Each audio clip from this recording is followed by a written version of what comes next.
केंद्र सरकार ने मिशन कर्मयोगी को दी मंजूरी। जाने क्या है मिशन कर्मयोगी। केंद्र सरकार ने 2 सितंबर 2020 को सिविल सेवाओं में कार्मिकों की क्षमताओं को बढ़ाने के लिए राष्ट्रीय सिविल सेवा क्षमता विकास कार्यक्रम NPCSCB मिशन कर्मयोगी को मंजूरी दे दी है। केंद्रीय मंत्री प्रकाश जावड़ेकर द्वारा कैबिनेट के फैसलों पर मीडिया ब्रीफिंग के दौरान यह घोषणा की गई। केंद्रीय मंत्री प्रकाश जावड़ेकर के अनुसार यह मिशन अधिकारियों और सरकारी कर्मचारियों को उनके क्षमता निर्माण का एक मौका प्रदान करेगा। इस मिशन का उद्देश्य ऐसे लोक सेवक तैयार करना है जो अधिक रचनात्मक, चिंतनशील, नवाचारी, व्यावसायिक और प्रौद्योगिकी सक्षम हों।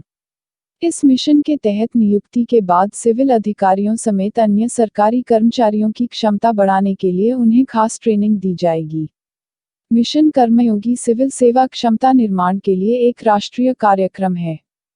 यह सिविल सेवकों के लिए क्षमता निर्माण की नींव रखता है ताकि वे दुनिया भर में सर्वोत्तम प्रथाओं से सीख लेते हुए भारतीय संस्कृति में उलझे रहें।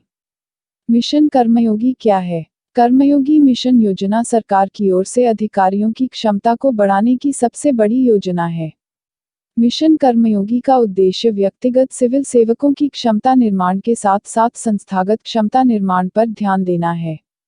मिशन कर्मयोगी के जरिए सरकारी अधिकारियों और कर्मचारियों को अपना प्रदर्शन बेहतर करने का मौका मिलेगा।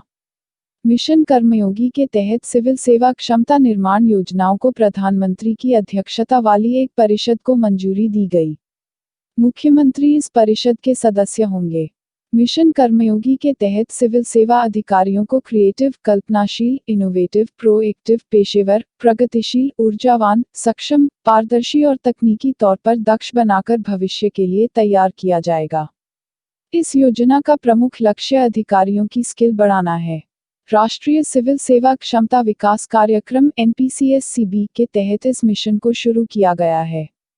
प्रधानमंत्री ने क्या कहा? प्रधानमंत्री नरेंद्र मोदी ने कहा कि नौकरशाही में व्यापक सुधार के लिए केंद्रीय मंत्रिमंडल द्वारा राष्ट्रीय सिविल सेवा क्षमता निर्माण कार्यक्रम मिशन कर्मयोगी को मंजूरी प्रदान किए जाने से सरकार में मानव संसाधन प्रबंधन की पद्धतियों में मूलभूत सुधार आएगा।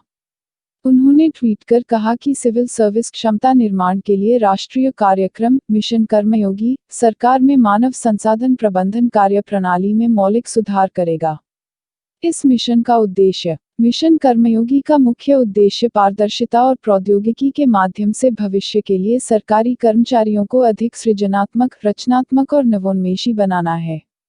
इस मिशन का उद्देश्य ऐसे लोक सेवक तैयार करना है जो अधिक रचनात्मक, चिंतनशील, नवाचारी, व्यावसायिक और प्रौद्योगिकी सक्षम हों।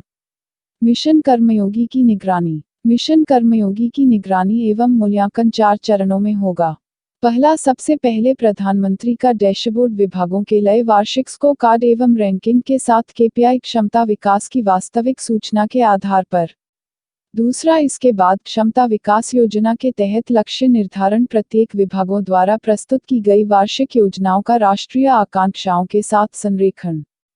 तीसरा, सिविल सेवाओं की स्थिति पर वार्षिक रिपोर्ट यानी राष्ट्रीय प्रगति में उपलब्धियों और योगदान को ध्यान रखते हुए एक वर्ष में सिविल सेवाओं का समेकित प्रदर्शन।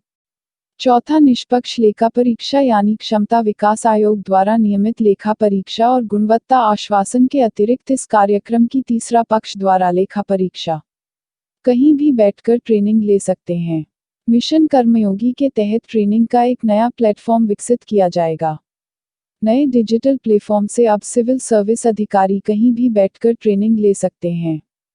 वे अपने मोबाइल, लैपटॉप, टैबलेट पर ट्रेनिंग ले सकते हैं। अधिकारियों की दक्षता बढ़ाना इस मिशन का मकसद होगा।